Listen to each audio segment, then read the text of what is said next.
everyone? It's Jeff from Mid-Atlantic Craps, and welcome back to my YouTube channel. This is the second episode of Common Sense Craps with G and me. And G, we got a couple surprises tonight now, don't we? Yeah, some good, some bad, but it is what it is, you know. Well, we're going to tackle some questions from the first episode, which was almost like 6 weeks ago, maybe 5-6 weeks ago. Yeah. And we got one surprise, but I'm going to go ahead and kick the show off this way. Go ahead. Well, I mean, we got some good news and we got some bad news. So, you know, when you're ready let's do the bad news first when you're ready, and then we'll get to the good news later in the show. Well, I'm confused on the bad news. The bad news is the first surprise, and the good news is the second surprise. I don't know which surprise is which. But what I'm going to say is, I have been saying on my show since last Friday that G has a special giveaway, and you didn't tell me what it was. I want to take a guess at it. If I'm wrong, I have to give something away too. And what I'm going to give away is a set of Casino Tiers dice. Is what I think I'm going to give away. So if I'm wrong, if I'm right, you owe me a pair of Casino Tiers dice. How's that? Okay.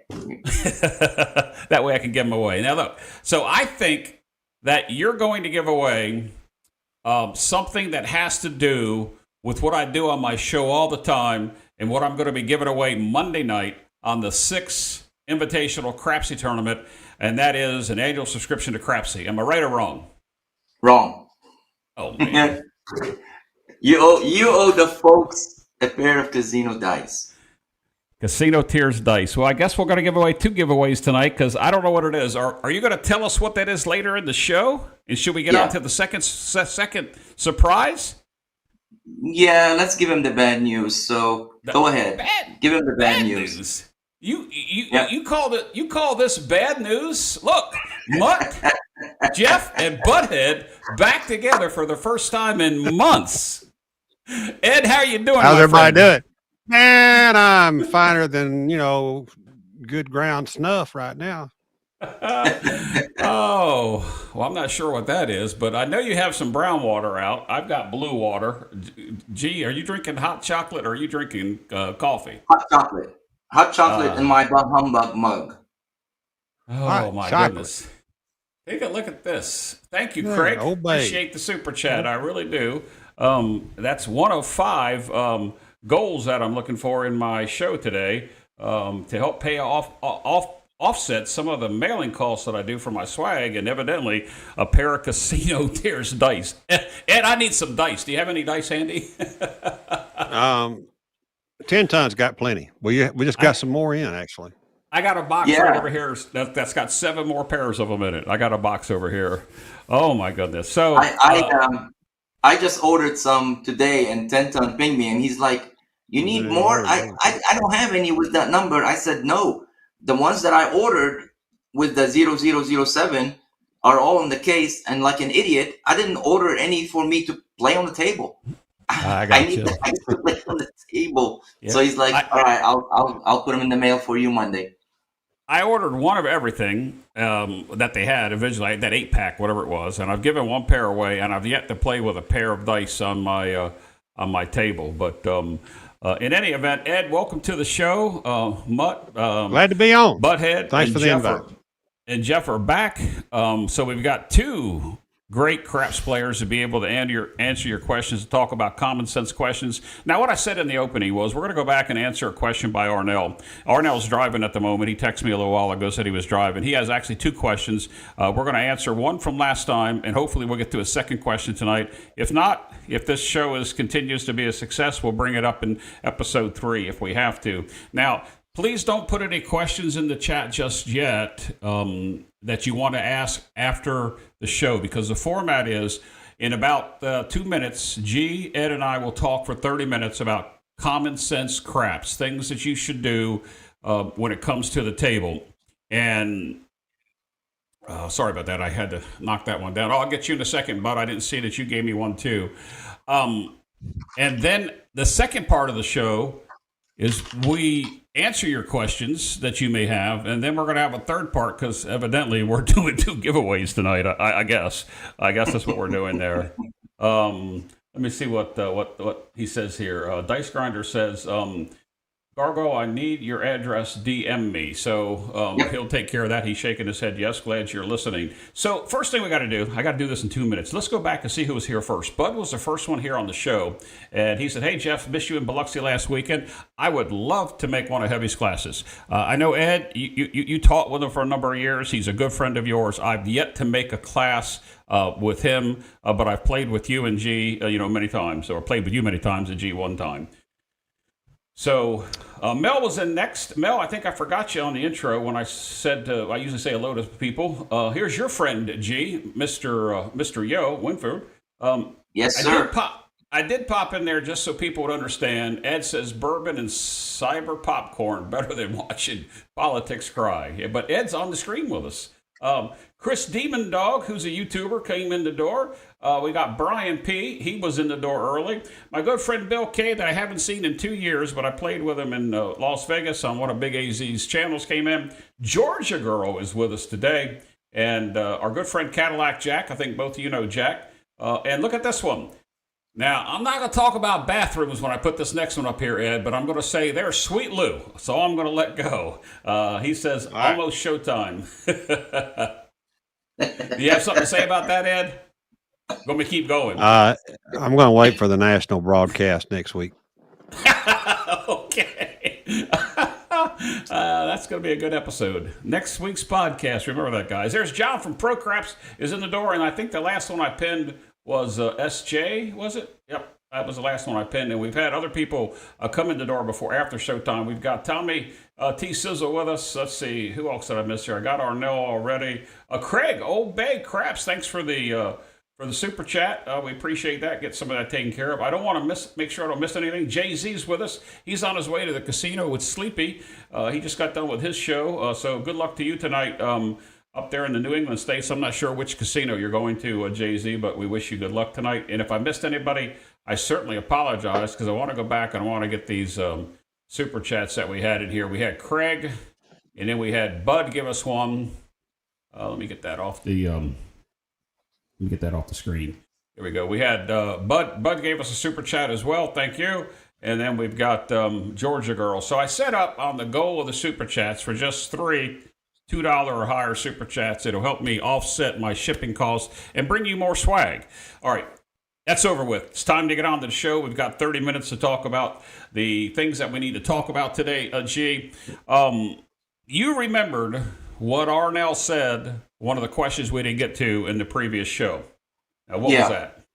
Yeah, so, the previous show, we talked about if you're visiting a casino with a small bankroll, or if you're, going somewhere with a small bankroll, how do you approach the tables and stuff like that.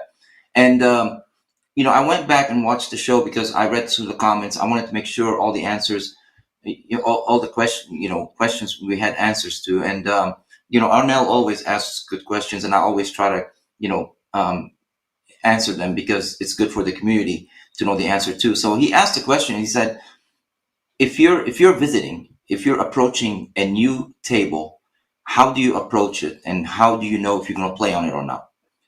And so, that's a good question. A lot of times we go to the same casinos all the time. Some of you have local casinos, the tables, even though they change the layout, they don't usually change the, everything underneath, the bounce and stuff like that. It's very seldom.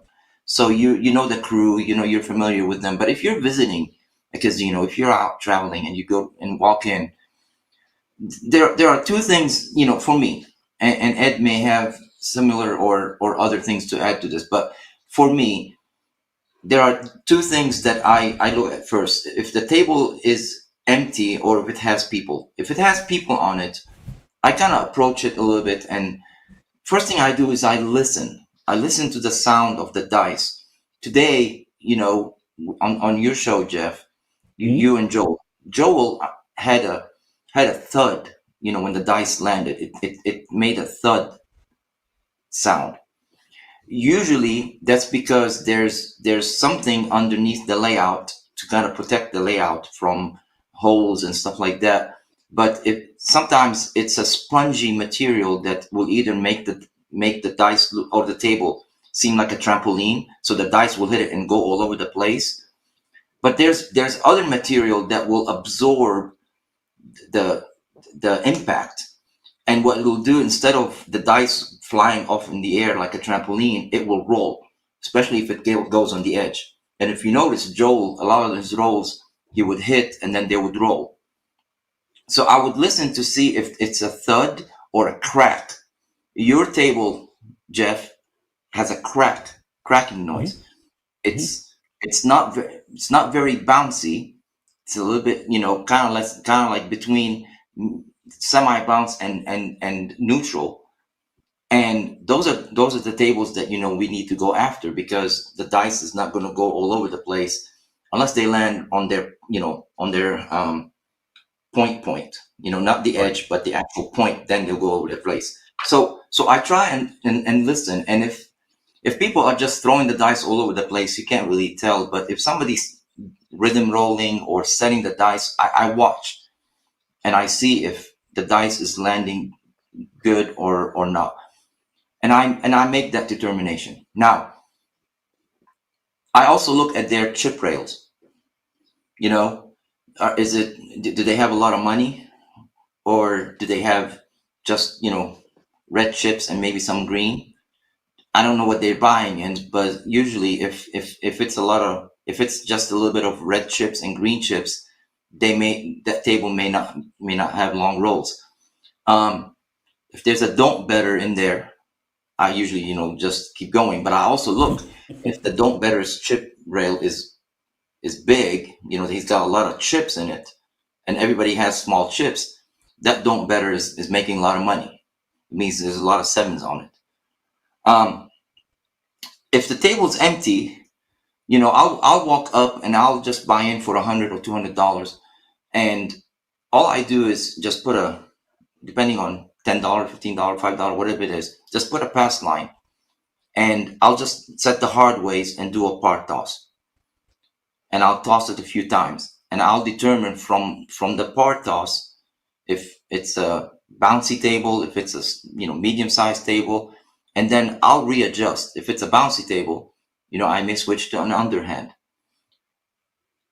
Okay. I will, if I don't feel comfortable with how the toss is doing, I'll just throw a few, color up, and just keep going, because it doesn't make sense, right? Common sense. It doesn't make sense to kind of put money on the table, and if it's not going, which we'll get into it. But tonight's common sense theme is don't force the issue.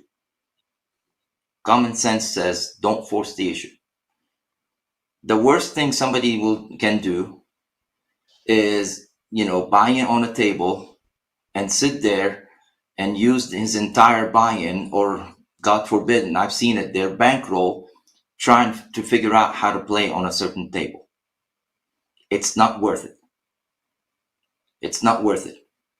If what you've practiced and what you've done at home doesn't work, see if you can pick up a few things, and then when you go home, see if you can adjust your table toss for those things and see if it'll make it work. At home is where you practice. On my table, I don't look for long rolls. I don't care, because it's not going to pay me. I practice the throws that I do at the casinos. So my mechanics, my muscle memory, my rhythm, and the dice will go all over the place, but I don't care, because I know when I go to the casino on certain tables, the dice is going to act the way I want it to act. So just to kind of wrap this up with, excuse me, with Arnell's question is, if the table's empty, walk in, put a pass line bet, and try your toss. And if the dice is going all over the place and you can't figure out how to adjust so that it can behave the way you want it to behave, it's not worth it. Unless you just want to sit there and just kind of like blow $100 just for fun. And it's okay. Sometimes it's okay, right? If your bankroll is small, you can't really afford it. Ed, what do you think? What do you do? But before we go to Ed, because Ed's going to chime in on this as well, let me ask you a question. You walk up to the table and there's people playing. Are you just looking for the people setting the dice and a reaction on the dice, or are you actually watching somebody that's throwing them down there randomly and see how the dice react? Is that do you watch both or just Yeah, yeah. okay? As long as somebody is not picking up the dice and throwing it hard towards the back wall where you can't tell what the dice is doing. If somebody just picking up the dice and just throwing it, you can tell as soon as the dice land. If it's a bouncy Right. table, it's just going to go Okay. all over the place and come back all the way to the middle section Right to the bets and prop stuff like area. that. That's a The, se- bad the, se- table. the second point, you mentioned my table. One end of my table is exactly how you described it, and I set it up that way to mimic uh, my Atlantic City casinos. The opposite end, the left side of the table where I very seldom throw from, is really hard. And when we go to Biloxi, there's a lot of hard table surfaces. Well, the places that you and Ed and I play, they're hard surfaces. And Right. so I have it set up two different ways. And I guess from Ed's standpoint, now you can chime in, Ed, with what G said about bounce on the dice and learning when you approach the table. Are you going to stay there and fight the crowd, or if you're by yourself, are you going to do something very similar? Because I've seen you buy in for less than your 620 many times, and just put a 6 and 8 bet out there. Yeah, there's not a lot I can add to that. I mean, the first thing I do is watch whoever's throwing, just watch the dice land. Like he says, you listen, but also visually, I want to see what they're doing. If it's bouncy, just go on to another table or another casino. But we all make mistakes, so hold my bourbon. Is there anything else that you look for when you approach a table that you've not played before? Well, I mean, he talked about looking at people's rails. I look at their faces. I see a guy with a lot of chips. I look at their face. Are they a happy person, or are they just buy in with a bunch of money? If they're just standing there frowning, then they probably just bought in with a bunch of money and it's kind of eroding away.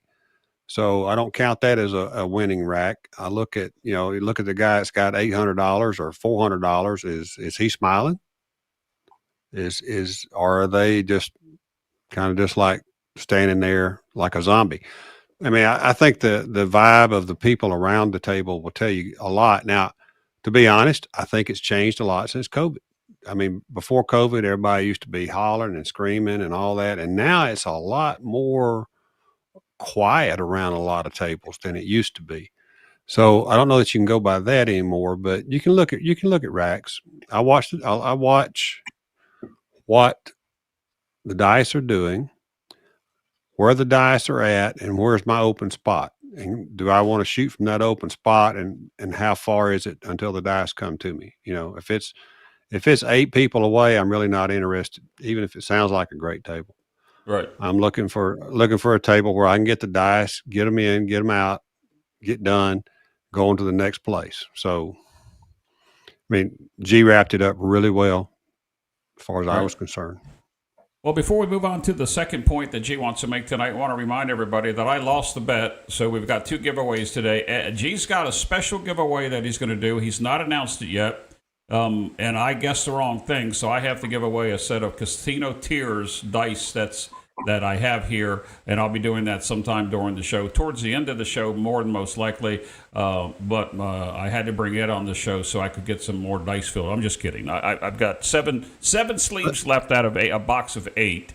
And best dice you'll ever get. Best dice you'll ever give away, right there. Yeah, casino grade from. It's not Midwest. What's the company called now? It's I was going to say Paulson, but that's not right either. That's not it either. No. Anyway, It's not Midwest Gaming. They it used to be. It used to be. They got bought out by. Yep. I've drawn a blank. I want to say Buxton, but that's not it either. But in any event, so let's move on. G, you got Huxley. That's what it is. Thank you.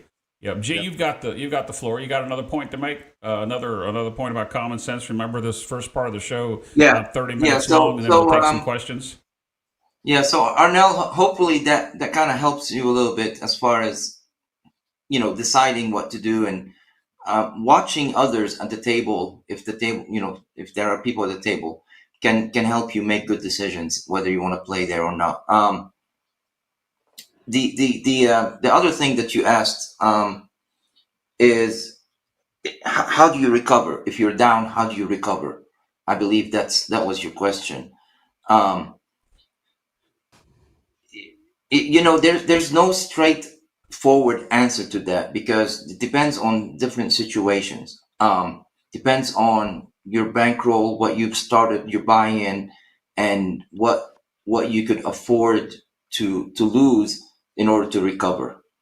And the reason why I say that is because um, I was talking to OBC the other day on the phone, and I told him it's been my experience that most people with very very small bankrolls or buy-ins, 9 times out of 10, that bankroll is not going to last. It's just going to go away, and it's difficult to build it simply because that you have to have the variance of having short rolls, long rolls, short rolls, long rolls, and you have to be able to survive, minimize your losses on the short rolls, and maximize your wins on the long rolls.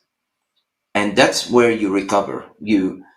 If you folks remember way back when we first started, almost a year now, when we did the DI sessions, I always said one of the things about DI is minimizing your losses, learning how to minimize your losses.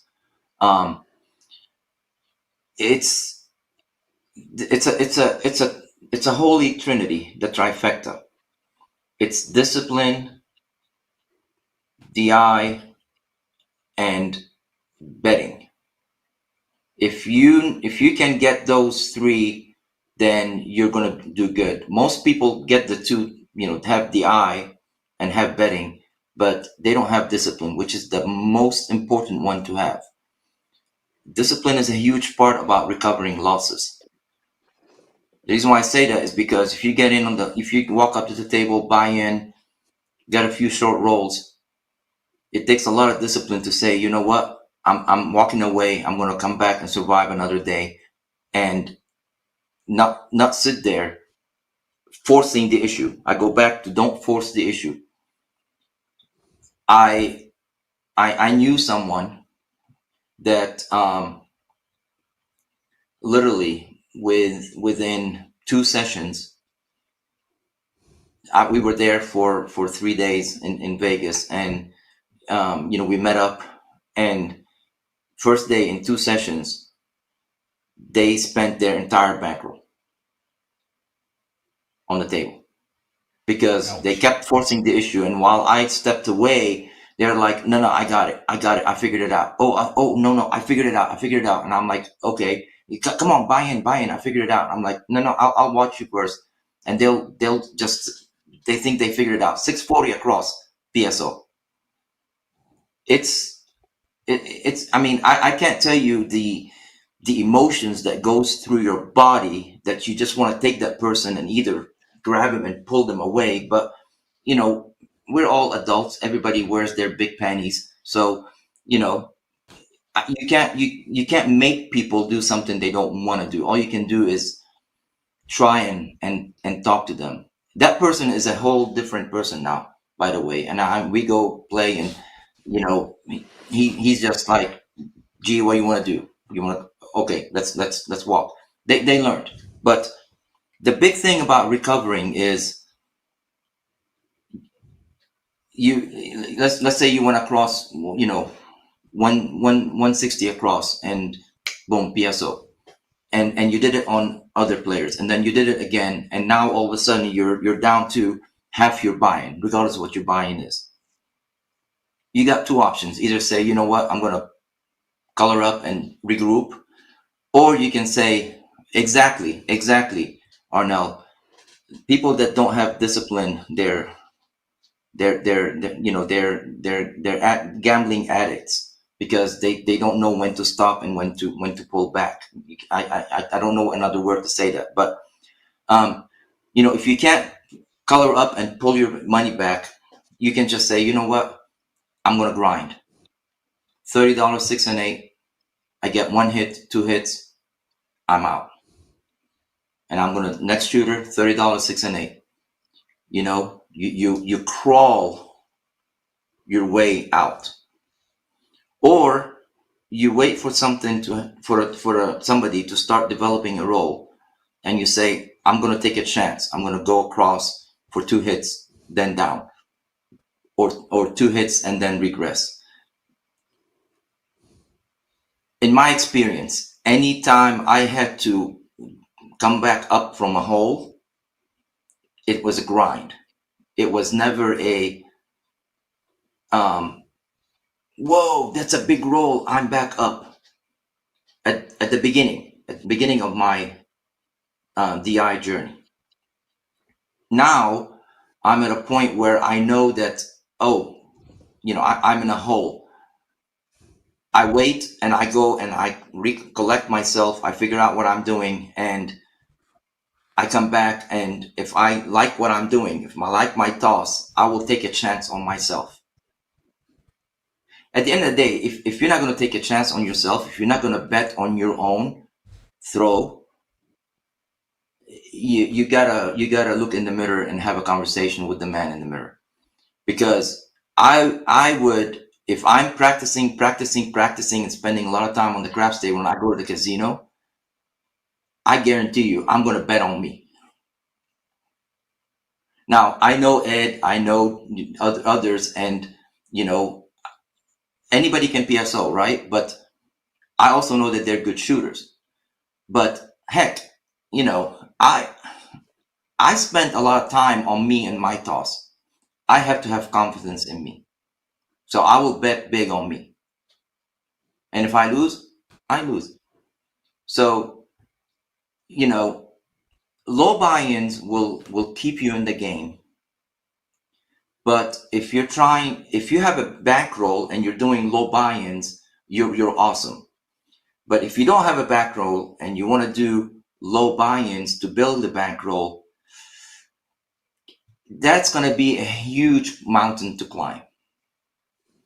And I don't know if Ed would disagree or Jeff would disagree, but 9 times out of 10, the people that I know that are successful have a bankroll. I know very few people that are like long-term winners that don't have like a bankroll and they just take money and play. Ed, what do you think? Well, I mean, bankroll is important, and sizing your bets to your buy-in is also important. But we all fall in holes, and falling in a hole it's not fun. It's hard to climb. I mean, sometimes you just got to, like he said, grind your way back out. It's got to be hit, take me down, hit, take me down, or that kind of thing. I tend to think, I've been playing around with that a little bit. I mean, it's like, okay, you're down $300, then you should not have more than $300 exposure, right? Maybe even less. Does that make sense? So I've been playing around here on my table with that. Okay, I'm in the hole, and I would set I'd set chips up as a negative. Okay, I'm down $300. What can I do with $300 to get $300 back, and still at the end of that session break even? I mean, that's kind of the mentality. Is I've got to grind it. I got to be careful. I got to make the right presses at the right time. Am I going to half collect, half press, or am I going to full press, looking for that second number? But as soon as you do that, the 7 shows up. So it's very, very difficult to make a dramatic move. You've kind of got to grind your way back. And if you catch the roll, be prepared to bet the roll that's playing in front of you. If you've regressed or come down and somebody's having a monster roll, tiptoe back in. Like G, I mean, I'll bet heavier on myself than I will most anybody. Yeah. But I don't bet heavy on hardly anybody, and even myself sometimes, until I know I'm getting in the right groove. I want to get my money back. If I've got my money back, then I can go to town with presses. But getting out of that hole, you got to grind. Go ahead.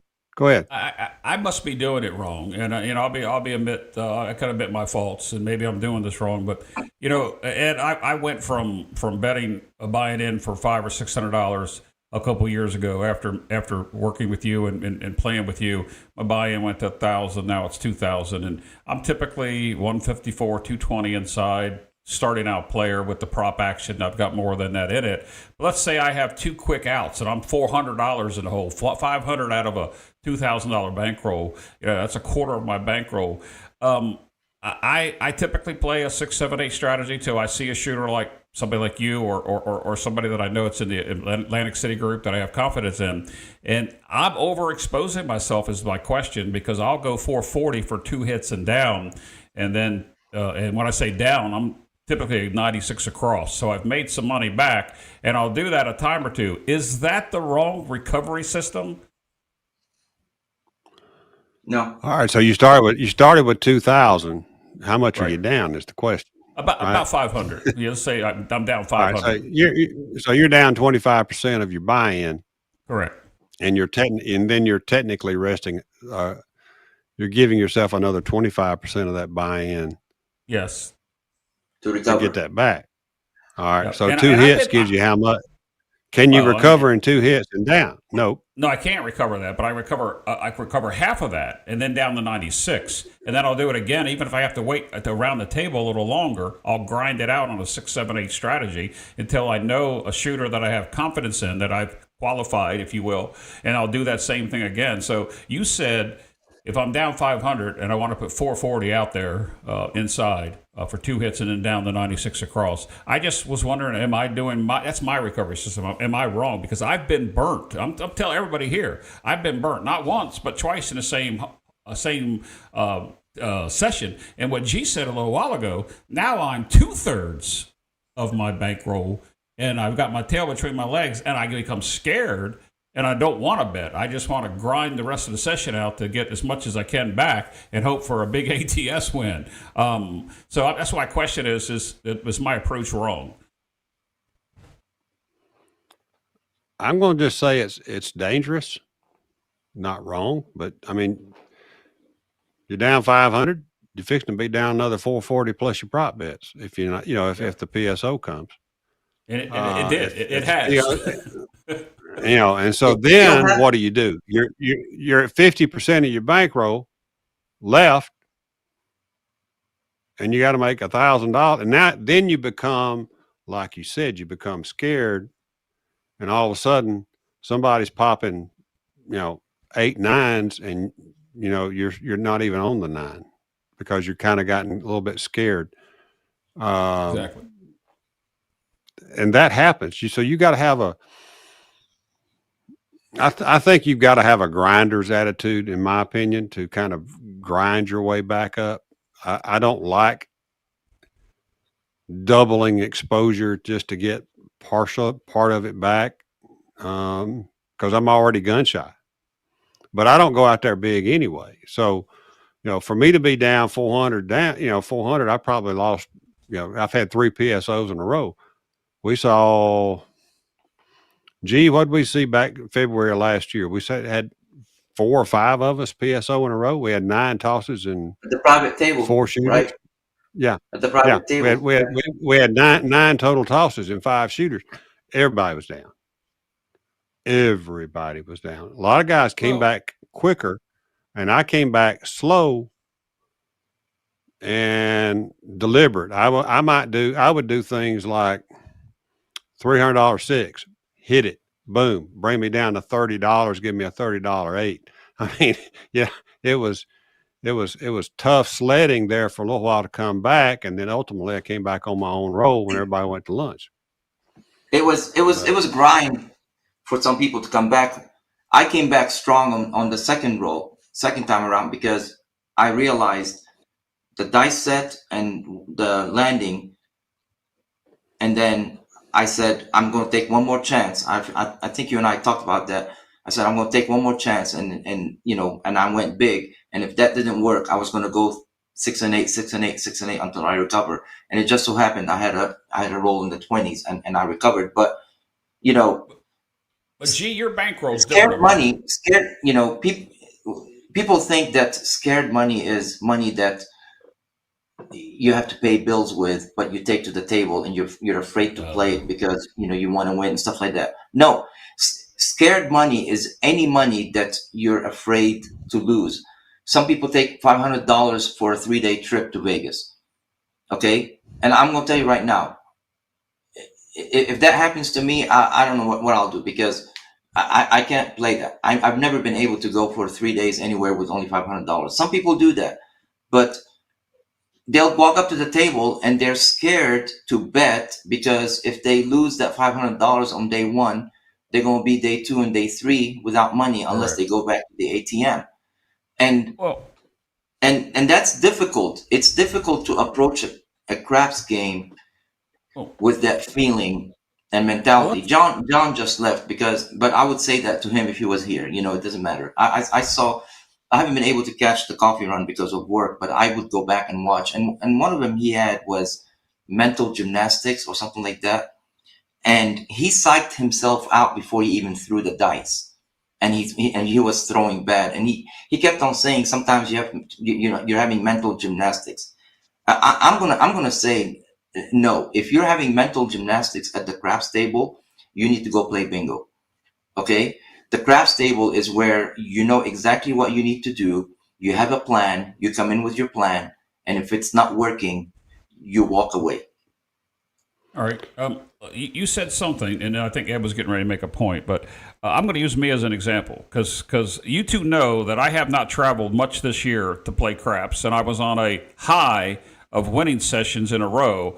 And then just 5 weeks ago, I went to a new casino I'd never been to. Loved the table. It's in Chris Steistagen's backyard. It's a Boyd property. Loved the table, but I lost $1,300 during the 4 days that I was there. And although my recovery system worked, but then it didn't, so I broke even on that. But the point of the matter, as you said, and you were talking about scared money, is that if you're going with a $500 bankroll, you should be playing $500 limits. My game has exponentially increased over the past 2.5 to 3 years because of people like you and Ed and other people that have helped me, El Toro. So, Ed, when I was talking about my recovery system, when I heard you two talk, I'm thinking like, well, I talk to these guys almost every day, and I'm doing it wrong. I even do it on my show from time to time. It's great when it works, but man, it's bad. It sucks when you get burnt that 2 times, and it can happen. It's easy for a deep hole to get deeper. Yes, it is. So think of it this way, and I'm going to put it in sports betting terms for our sports betting friends out there. Anybody that knows me on sports betting, I'm going to bet a parlay. I'll bet a 4-teamer to a 7-teamer. Why do I do that? Well, I'm putting anywhere from $50 to $100 of money, which is not damaging to my bankroll. $100 is not damaging. The reward is high. I usually lose those, okay? Why do I lose those? They're hard to hit. Now, if you take a professional sports bettor, and part of the reason I do it is if I'm going to win a sports bet and I'm already home when that thing wins, I need it to be worth my while to drive for. All right, that aside. A lot of the professional sports bettors will bet bigger money, but on fewer games. And they'll do it on single games or single bets.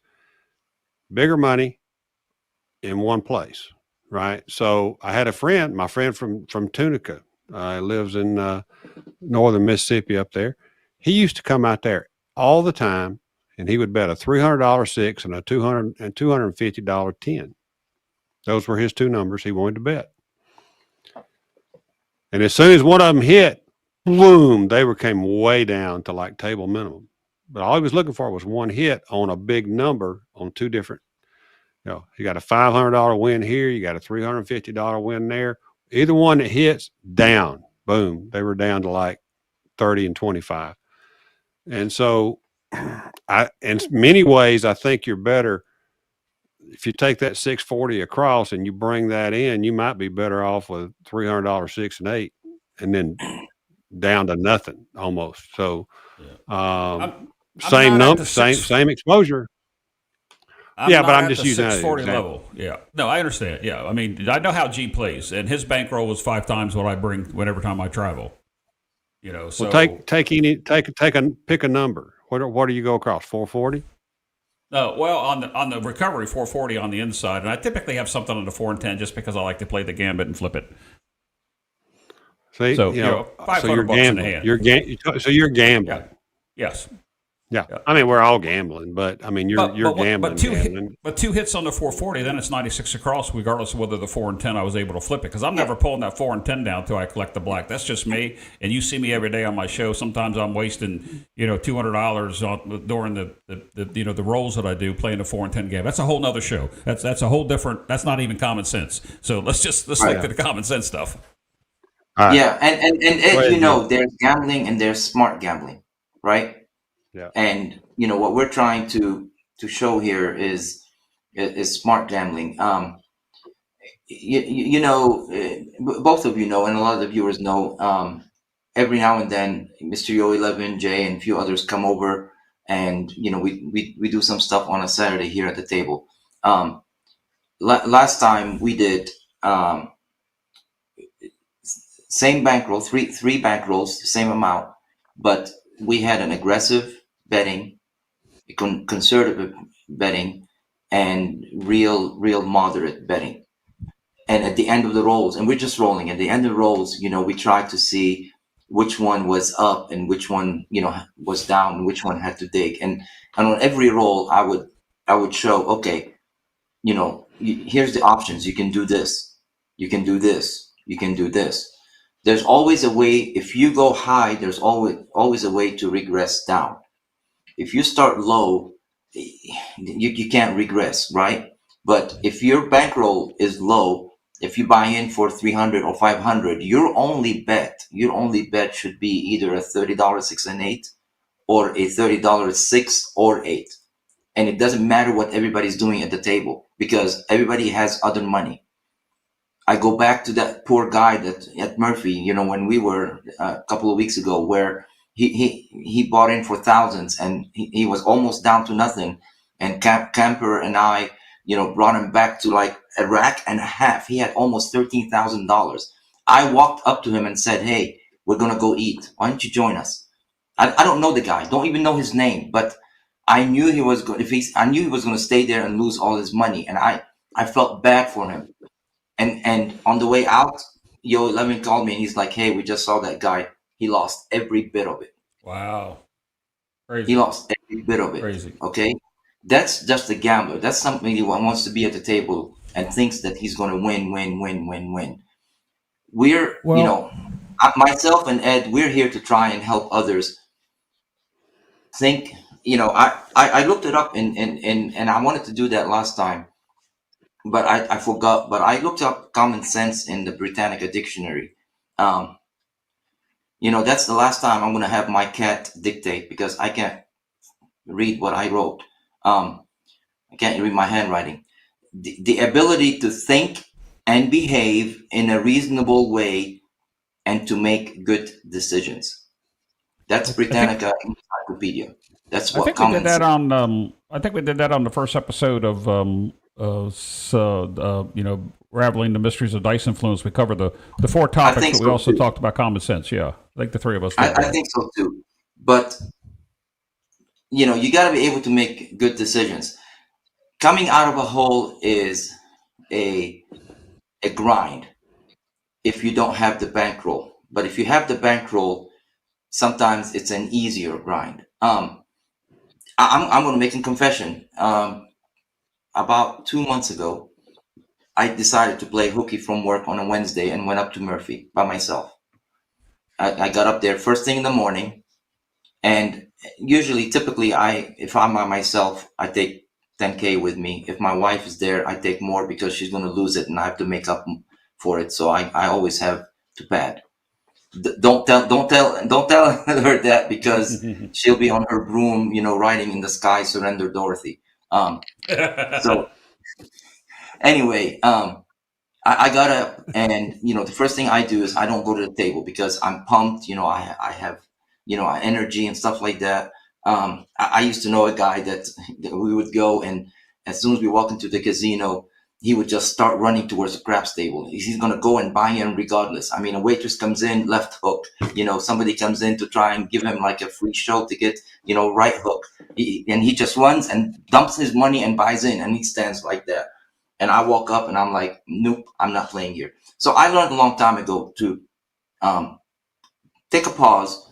I'll go hit a slot machine, let the blood settle and everything else.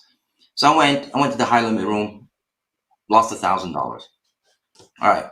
Walked up to the table, bought in for 5. Within a couple of rolls, nothing could work, lost $2,000. I looked at the watch. I've only been there 2 hours. I said, color me up. I went to the cage, cashed out, called my wife, and I said, nah, I'm coming. She's like, uh-oh. I said, no, I'm not bad. Lost, but not bad. But, I knew that I had a bankroll that I could come back and live to fight another day, but not today. Right. And that's what I said a little while ago. Your bankroll is so much bigger than mine, and not to cut you off here, G, because I appreciate the story that you're saying, but I just want to keep us on track with what we're doing here. So go ahead and finish up this topic, and we've got some other things to do. So if Ed has any comments on this topic, we'll move on to the second portion where we're going to take your questions. Cue your questions up that you have. I've already got one from Old Bay Craps queued up. If you have a question, put a capital Q, please, in the question so I can pin it. Go ahead and finish up, G. I was going to say, my mindset that day, it doesn't matter what I tried, I probably would have lost. Because I just wasn't in the right mindset. I was already frustrated. I lost on the slot machines, didn't want to pay me anything, and the dice wouldn't work. So my mindset was not there. So common sense said, I go back to what I started with. Don't force the issue. And I wasn't going to force the issue. And then, when we went back with Mr. Yo 11, Crapper, I made that money back plus some more. So, you live to fight another day, and sometimes the stars will get aligned and you'll make that money back and more. You just have to know. And it takes experience, knowledge, and practice. You can't listen to our broadcast and go to the casino tomorrow and be able to do this. I've been doing it for a long time, and I've lost a lot of money and I won a lot of money. So, and Ed, the same way. You have to, it takes time and knowledge to be able to put things together and know exactly what you're trying to do. But if you practice that at home, practice situations, buy in for 500 and then take 250 out of it and then just dump it into the side and say, I'm down 250. How do I recover? And then practice that at home with Monopoly money. Practice the situation. We talked about situational betting. We talked about situational dice throwing back when we did the DI sessions. That still stands true. Practice different things, worst case scenarios, bad scenarios at home, and how would you recover and did that work? No, do something else before you do it in real life casino. Ed, what do you think? Yeah, Ed, wrap this session up for us. Well, I think that, again, getting out of that hole is tough, and people tend to want to chase a loss instead of stepping back, even taking the loss. Take the loss and walk away, come back in an hour. Go eat, go get a pizza, go to the bar, whatever. Go do something and then come back later. If you lose it all right now, that money's gone. And so one of the things that I'll just throw this out there because I know G doesn't like it. A lot of people will go to the don't side. A lot of people don't go to the don't side, right? I mean, a lot of people don't even go to the don't. But those that do, now they're in a hole and they're going to the don't. And the first thing they do is they put that $25 on the don't pass. All right. Everybody knows that's a disadvantaged play, right? Because you're going to lose on the 7s. You're going to lose on the 11s. On a way you can win on a 2, 3, or 2 or 3. That's it. 12 don't count. So why would you put a don't pass down? Why wouldn't you wait until there's a point established? If you want to lay the point, if you want to be negative against the point, wait until there's a point made, then just lay against the point. Or lay against the 4 and 10 at that point. What about you see a 12 roll. What about running a DC? Well, the DC's got the same problem because you're facing you're up against the sheriff and the deputy, as I call it. I mean, you're up against the 7 and 11, and I do it. I play those routines, but if you're in the hole, why not just lay it? Pick the numbers you want to lay and lay it. Pay the dollar vig, and you're not at risk for the number that you really want at that point. So I would say, if you're going to grind your way back up on the don'ts, don't even play the don't pass. Just do the simple lays. Okay. I'm not a hybrid player, so I don't, but to me that makes sense.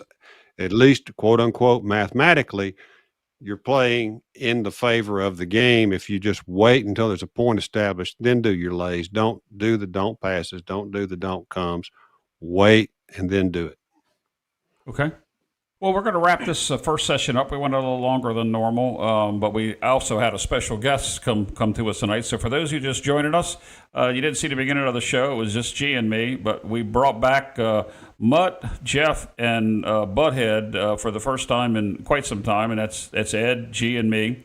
And in the first part of the show, we talk about common sense stuff, which I think we did good on just those two topics, G. I really do think we covered them with your expertise and Ed's expertise and my dumbass self asking dumb questions because of the way that I did my recovery system. But that's beside the point.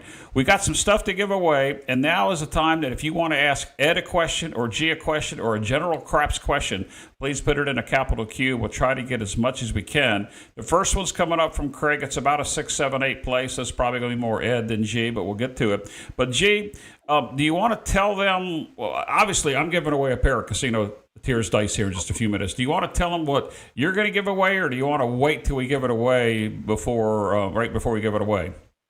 No, I can tell them. So, as most of you know, I don't charge money or anything if people want to come over to the house. So,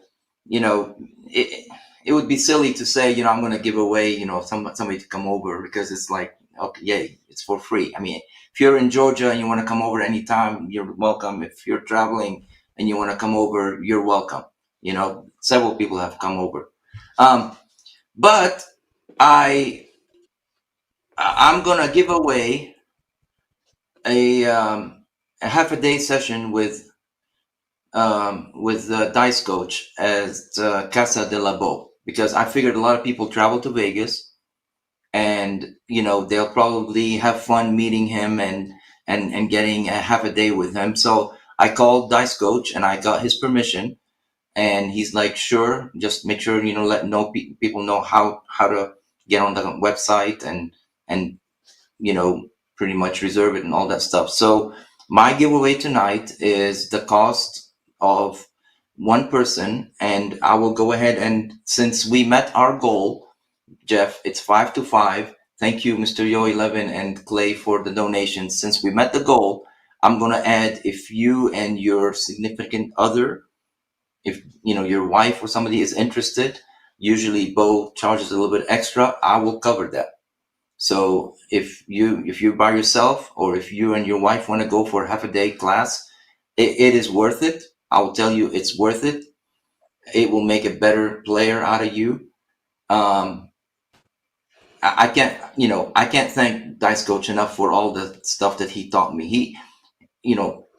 Heavy taught me betting and money management stuff. Dice Coach taught me discipline.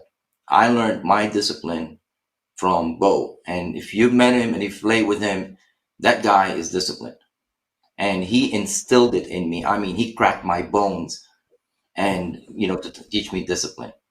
Okay, so we've got some questions coming up, G. So your giveaway is a session with Dice Coach in Las Vegas. Half a day.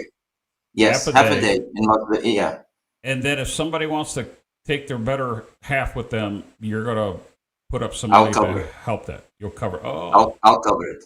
What they do is they schedule it with Bo, and then after once that's done, Bo will ping me, and I will cover the amount. I already got his blessings. I wanted to ask him, and he says always, he's the kind of guy. He's like, sure, you didn't have to ask my permission, but I'll always ask permission first.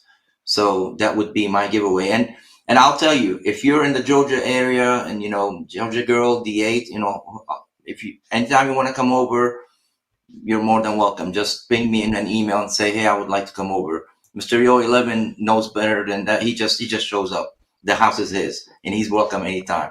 Him and Jay. right. He's a good friend.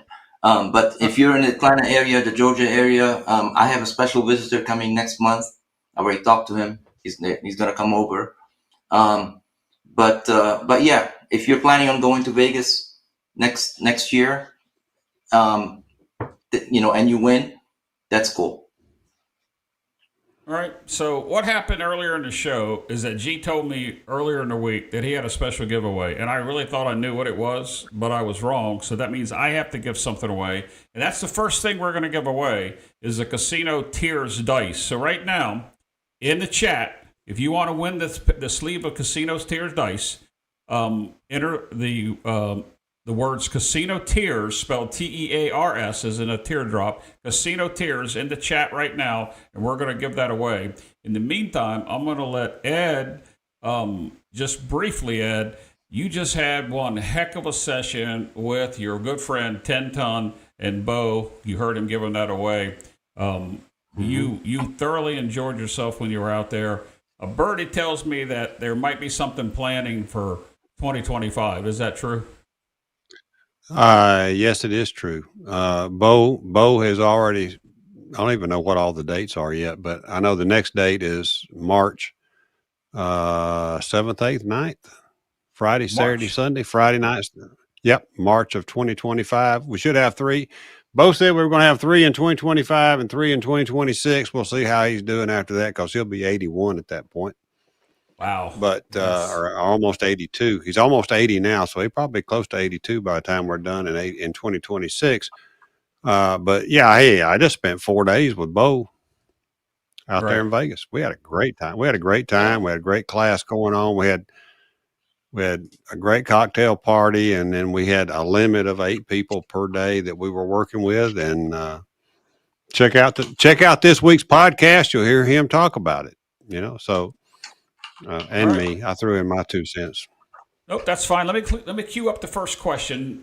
G's probably not going to like it. People putting the right word in there. I'm going to cue up the first question. Then I'm going to give the set of dice away, the sleeve of dice away, and then we'll come back. So we're going back in time here just a little bit, G. Let me cue that up. I've got to go back and find Old Bay Craps.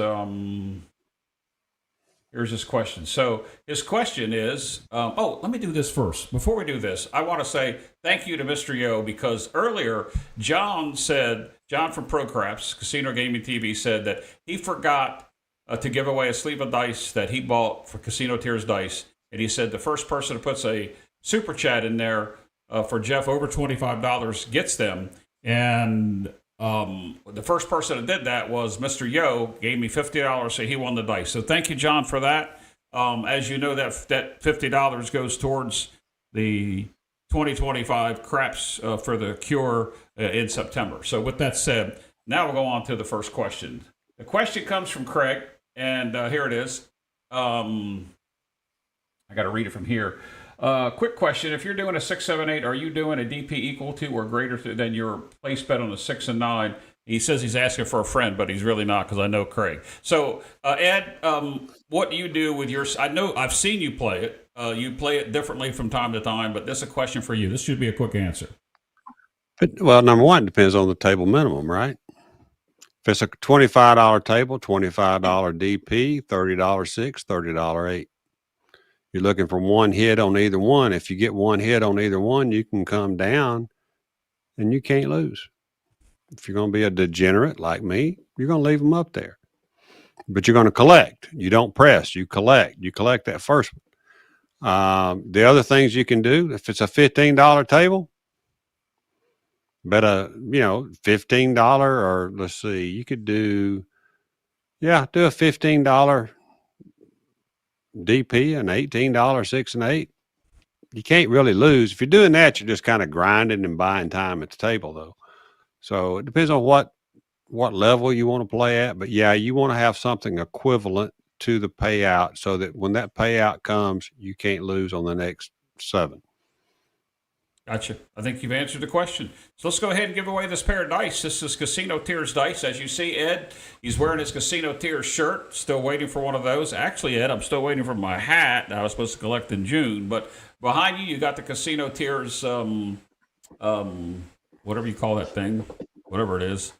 So that's Casino Tears. And your good friend, 10 Ton, over at the podcast. So this is actually coming from Mid-Atlantic Craps. This is a set of dice I bought initially. I bought a 8-pack of everyone that they had, and I've already given away one. So let's go ahead and do this. The code word or the password is Casino Tears, all one word, just like Ty put that up there. And we're going to count that down in about 30 seconds, and we're going to give that away so we get my lag time caught up. I want to thank my good friend G and my good friend Ed. We're not going anywhere. We've got a couple answers to questions to answer, and then we've got G's wonderful giveaway to give away on this show tonight.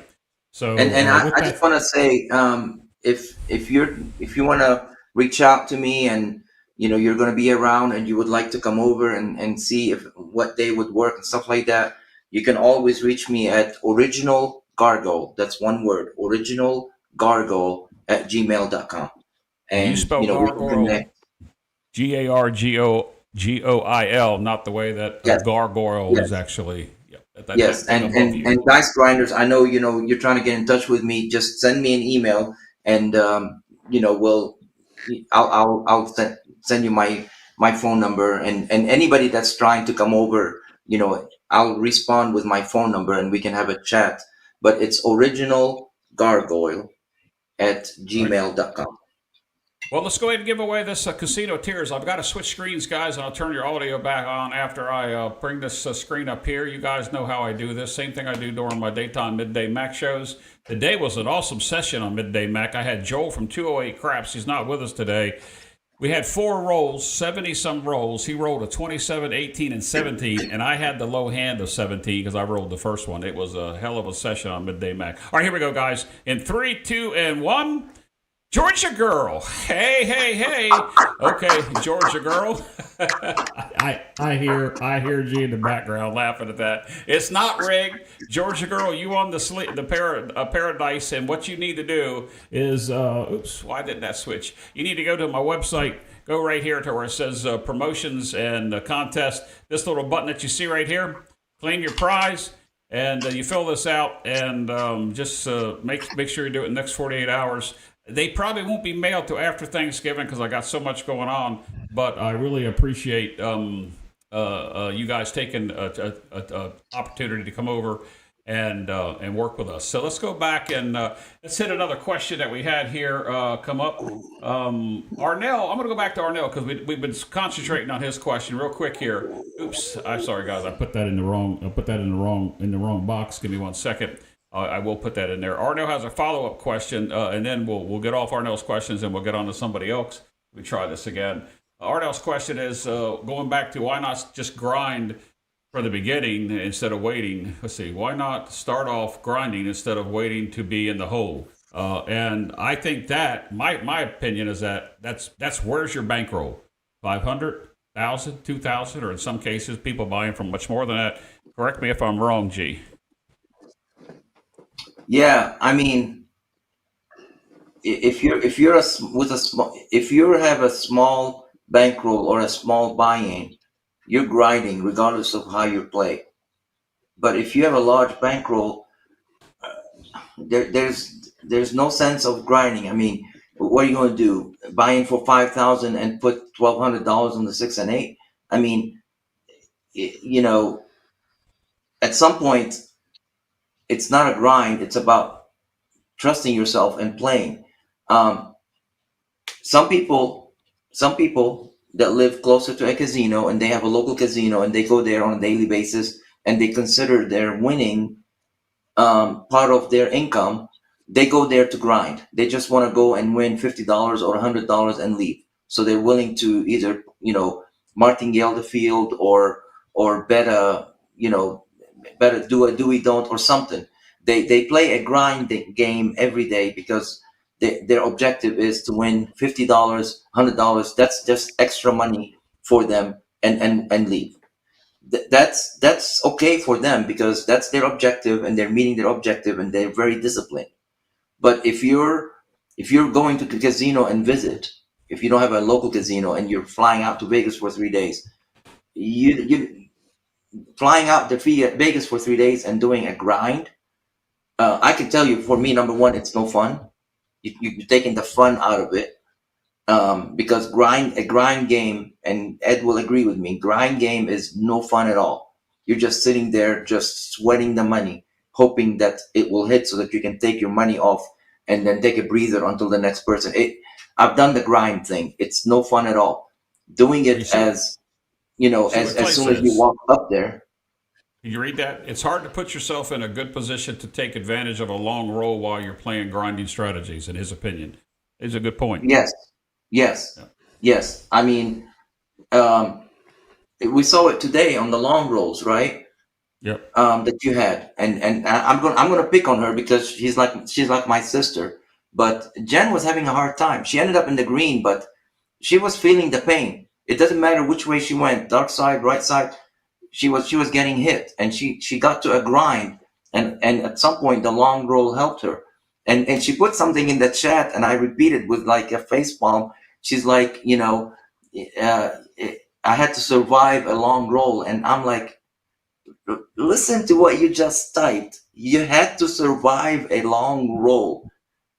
That just doesn't make sense to me. And I'll pick on Jen because she's like a sister, but you gotta, if you see a roll progressing, sometimes you can feel it. And here's the thing.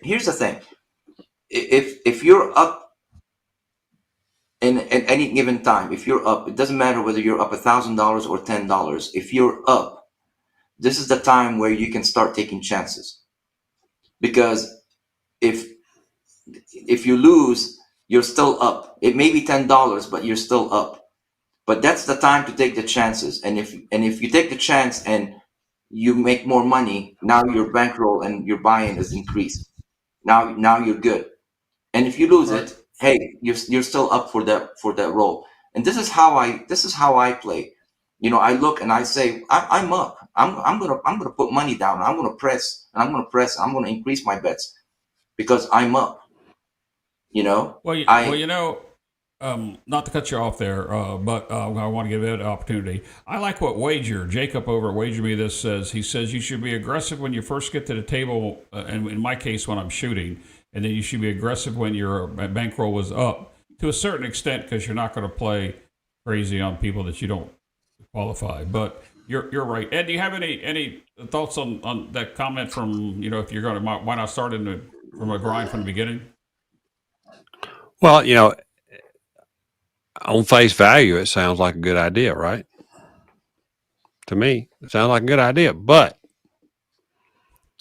like Clay says, if you're not positioned to catch the long roll because you're in a grind strategy, then it becomes difficult.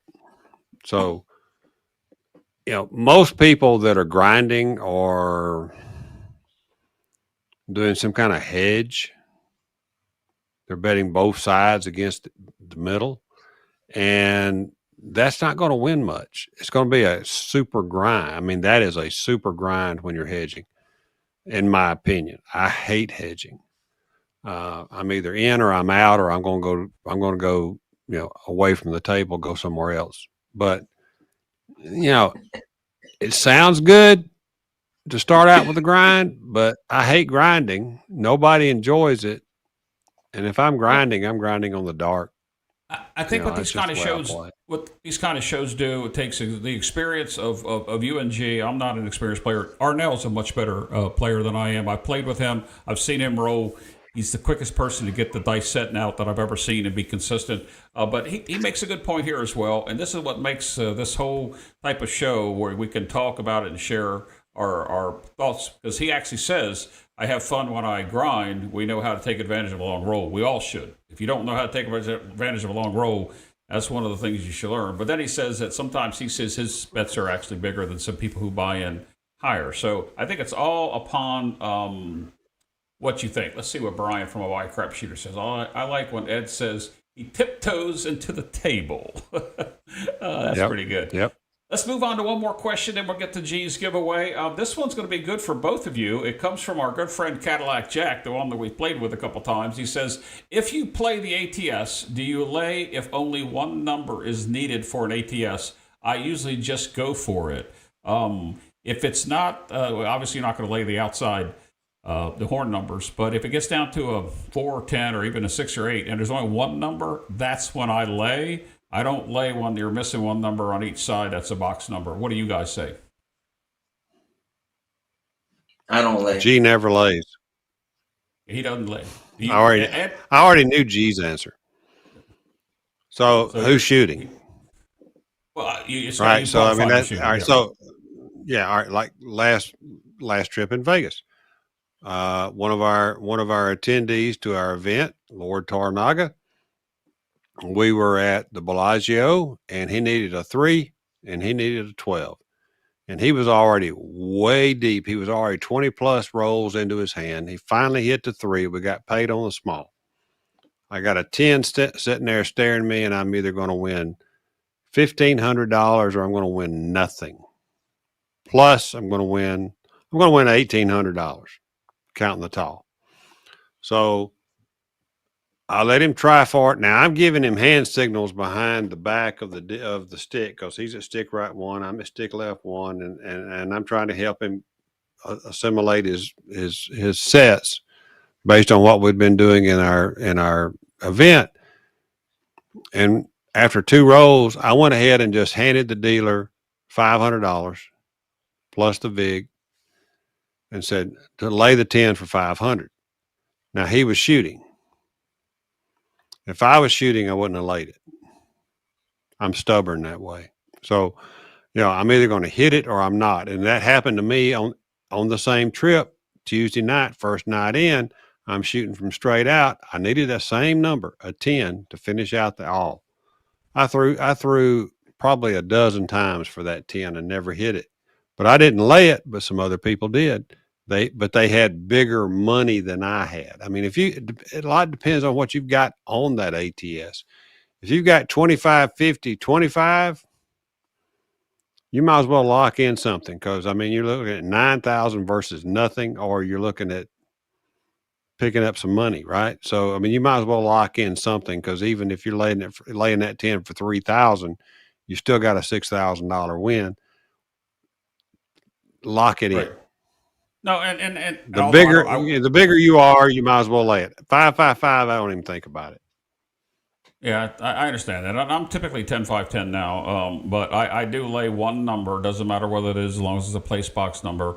And then I turn my bets off for a couple rolls just to see what happens. So people do it differently, and we've had that question. Lou asked the same question was that Jack that asked that? Yeah, Jack that asked that question. G won't lay it. He'll start hopping it and then betting it the hard way if it's an even number. I have seen it. I mean, I have seen it. Oh yeah, I have too. It does work. You were on the table with me with Oz when I told the Asian fellow to do it, and the guy hit the whole thing. It does work. It does work. Positive energy. We all did. That's 311. Positive energy beats negative energy twice a week and 20 times over the weekend. All right. Yep. No, I agree. Yeah, Ed, go ahead and finish this topic up. Go ahead. That's good. I'm done. Okay. Well, I want to go back just 1 second, because I haven't seen my good friend Jeremy Bennett here for a while. So go back to the previous topic. I think he came into the show a little late. I don't know how long he was watching, but he says, "How do you know about the grind? Maybe Vegas. Maybe you have 1 or 2 shooters on the table with you. You have to play, You have to play the 7 or 8 Randys before you get the dice back. And we talked about this earlier in the show, Jeremy. We talked about the approaching the table, whether it's empty, whether it's a few people. And Ed's big thing is, when do I get the dice and get back? So, I appreciate everybody's input in here. I wanted to say hello to Jeremy. And we've had some good dialogue tonight. I think we see a couple mixed plays that's coming in. People are still talking about the grinding, like Clay just put this up here. But we've had a pretty good show. And for those of you that don't know, G is giving away a session with Bo Parker. And if you take your significant other and you need to offset some of the cost, he's going to pay for that as well. G, you are a gentleman and a scholar, my friend. As always, we need to give this away, and then we'll have some more words, and then we'll call the show. Here is the password for G's giveaway. This is Gargoyle's giveaway on the Mid-Atlantic Craps session with episode 2 of Common Sense Craps. We talked well over a half hour, and now we're well over a half hour in this session here. The key word is We Love G. WELOVEG. We Love G is a word. As soon as somebody puts it up there, I'll put it in there. Yep, we love G. So we've given away a pair. He just pushes every session. He just keeps pushing. We've given away a pair of Casino Tears dice tonight. They're still talking about the grinding, so we may have to come back to that at another episode, G. If you're so kind, if you think we're going to have an episode 3 of this Common Sense Talk, and we just did 2 topics tonight. We may have to do it at a table with bets, so to show the different types of we could probably do that. I mean, and some people are saying that, hey, if I'm sitting there at the table waiting for the dice to come, it's a grind. Well, it's not really a grind. You got to know how to bet on shooters before the dice comes to you. You don't just throw all your money in, depending, sometimes you play a $12 6 or something like that. To me, that's not a grind. To me, that's just waiting on the dice to come to you. A grind is sweating the money to make one hit and then take everything and hold it until the next time you feel comfortable making that same bet to make that hit and then grow back from the hole there. But we'll cover that in a different session. I think that's a good session, but we have to do that on the table because we have to show how the betting goes and how the grind goes and stuff like that. It's one thing to talk about it, but you're forcing me to get my crap out of the closet and put it back up again. But hey, all right. Worse things have happened before. Well, if worse comes to worse, I can break my. Go ahead, Ed. I just want to say I'm watching Brian P's thing over there, and I was getting really kind of ticked because he said my wife loves G. And then he finally came in there and went. And then she comes in there and she goes, oh, she loves Ed too. Miss Shaker Baker. We love Shaker Baker. Oh, my God. You guys are great. Look, guys, I hate to tell you this. Dummy over here spelled it wrong. So if you put We Love G in there, put it in again, please. Everybody that's put it in there, if you're still here, put it in there one more time because I spelled it wrong. I'm not going to tell you how I spelled it, because it might offend G, but just my quick fingers of doing that, and we'll go ahead and give this away. Look, there's somebody else back. Oh, wait a minute, it's only Frank. Frank, go back to sleep. I appreciate that, Frank. But yes, that's it right there. Frank.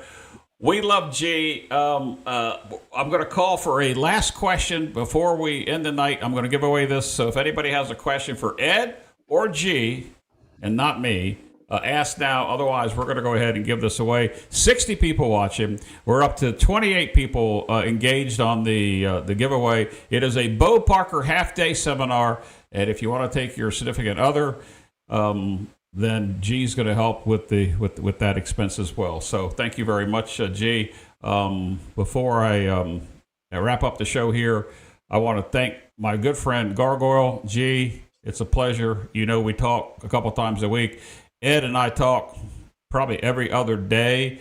I know it's become a religion, Ed, with you driving to work. I guess your board needs somebody to talk to because G's working now. Yep. But we talk. He calls me early before he calls you. Okay. But I thoroughly appreciate both of your all's friendship. Last call for We Love G, a chance to train with Bo Parker in Vegas. If you're ever going to Vegas, a half-day seminar. I'm going to wrap it up here with this and see if we got another question that came up. I don't think we do. David's thanking us for the show. I knew Clay was going to say this. Clay always says, Jeff, you cut those guys off. You don't let them finish. But what he doesn't understand is producing a show is... on a time frame, we want to see consistent with what this show was built on. Hour and a half show with G and me talking about that. But we did get the three amigos back because we have Ed with us. All right. With that said, 3, 2, and oops, got to switch to the screen so you guys can see it. 3, 2, and 1. Oh my gosh! How does that happen? Oh my goodness, Georgia girl won that as well. Oh my gosh, I muted those other two guys. Everybody's gonna think it's rigged. Oh my god! There you go. Way to go, Georgia girl. Way to represent. Way to represent Georgia. Way to represent Georgia. I'm going to show you that it's not really rigged, and I'm going to do one more, but you don't win the prize. Just want everybody to see that there is other names that will come up. That is just a coincidence because 2 weeks ago. I had somebody win the high hand and the max swag on the same show, and everybody thinks it's rigged. So let me switch over to this screen. Now, you don't win on this one, guys. I'm just going to show you that it is legit and that there's another name that's going to go up here. 3, 2, 1. There you go. Seth, you would have won if Georgia Girl didn't. You're the runner-up on that. But, Seth, you really that's Ida. I just want to show. So I'm going to do it again. See, guys, it truly is. If I keep pushing it, other people come up. I just don't want somebody to think that they won the show. But Georgia Girl, tonight is your night. Don't know if you're ever going to go to Vegas. If you don't think you're ever going to get to Vegas, then Seth, we will give it to you because you are the second one drawn. How's that, G? Is that all right? If Georgia Girl can't go, we'll give it to Seth. Yeah, but I believe Georgia girl would go. Girl would go. Look at her. I missed her chat. She said, "Are you serious?" Yes, I'm serious. Yes. Way to represent Georgia. Way to represent. We got Brian upset. We got Brian. He's saying freaking rigged or something. Hey, Brian doesn't need it. He just took a session with Bo, and he hasn't learned anything. So that's why he wants something. That's why he wants to go again because he hasn't learned the first time. Oh man, that really blows my mind. That same person won. Go ahead, Ed. Lou said there was no leg humping in last weekend when we were in Vegas. But Lou threw a 5-point fire bet while I was there, and I was on the table, and I had $5 on it. If Lou had thrown the 6-point fire bet, I would have humped his leg, maybe his side. I mean, I might have humped him all over if he'd hit that 6-pointer. But he hit the 5-point. Oh my gosh. Let's see. Georgia Girl says, now I can force my hubby to go to Vegas. He has been delaying LOL. Wow. That's right. Wow. Yep, there we go. We just did, Scott. Georgia Girl, one of the other Georgia Girl, tell G you want to come out there in March when we're doing our Casino Tiers event and use that as a discount to get into that. Make your husband pay up for the balance. That'll work. Well, it looks like I believe she's going to go based upon what she said, but Scott did ask a serious question if she's going to go or not. If not, we're going to give it to Seth because he was second over. But I just didn't want you to see that everybody says my things are rigged. It's like when John was doing the giveaways for the casino TV end of Craps for the Cure. The names that are in there are the names that are in there. It's the way the software works. It's just coincidence, but in any event, guys, we need to wrap the show up. Let me do a little bit of at least promotion Charles here. didn't win it. Say that again. At least Charles didn't win it. Yes, Charles didn't work. Oh, Joel just showed up. We were talking about you, Joel. You might want to go back and watch the show. We talked about your roles earlier on my show today. But you are late to the party.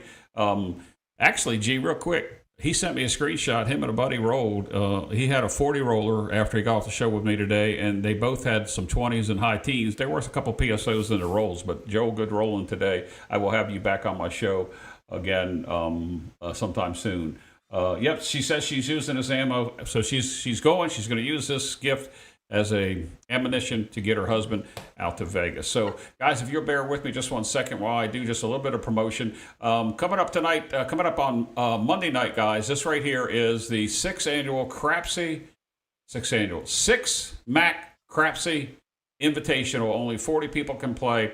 I sent an email out to all my back-end users, over 200 of them, that got an email from me telling them about this show tonight, as well as there's 5 seats left on the Crapsy tournament table.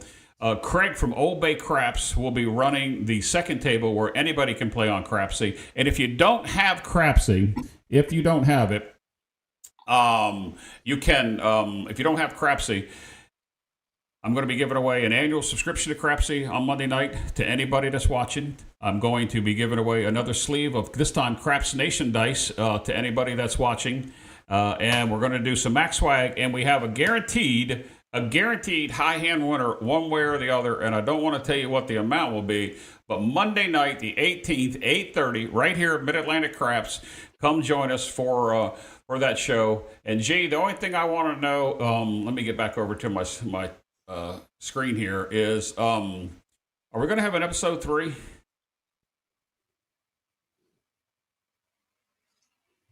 Oops. Let's see what happened here. Did I? Oh, I lost Nothing the happened. No.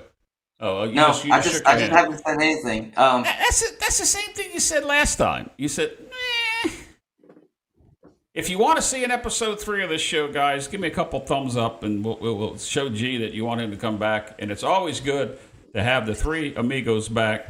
We've got Ed from Roll to Win and Casino Tears. His podcast is excellent. You need to be checking it out. My good friend G and me. And maybe next time we'll have a surprise person come in. Maybe we'll shift a fourth screen in there, and maybe we'll bring on El Toro. It'd be nice to have the 4 of us back together, wouldn't it?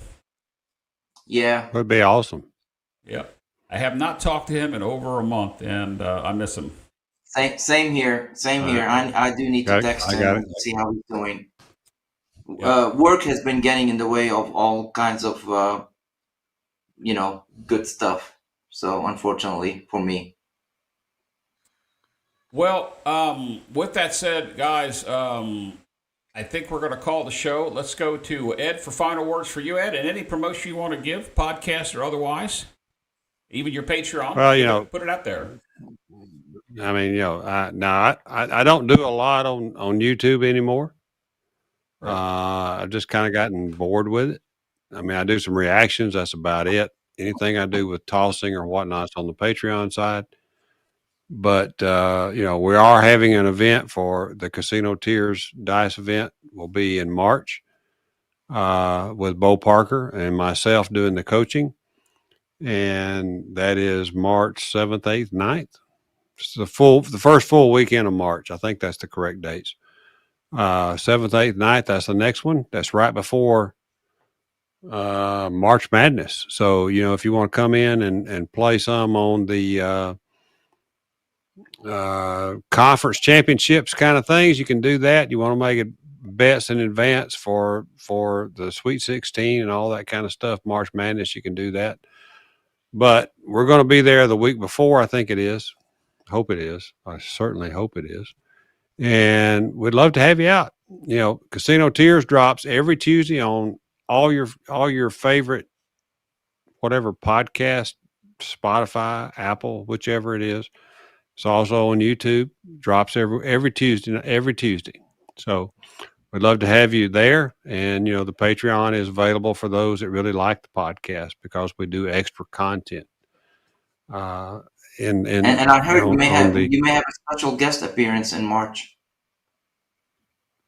May have a special guest or 2. You never know. I mean, we had some great we had great people show up. We had some experienced people. We had some fairly new people. But I'm going to tell you what, outside of the private table, we had people winning money. So they paid for I think everybody paid for their and we played with them all weekend, whatever. So we had a good time. All right. G, final words for you.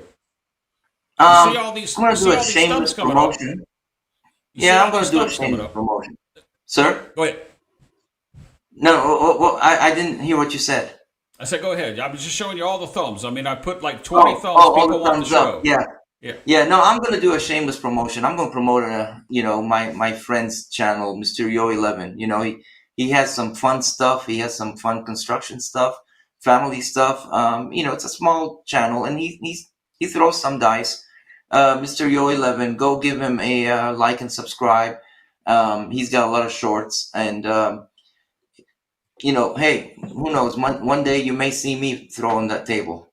You never know. So go over there. One thing's for sure, G. We're going to see you winning on the slot machine on this channel.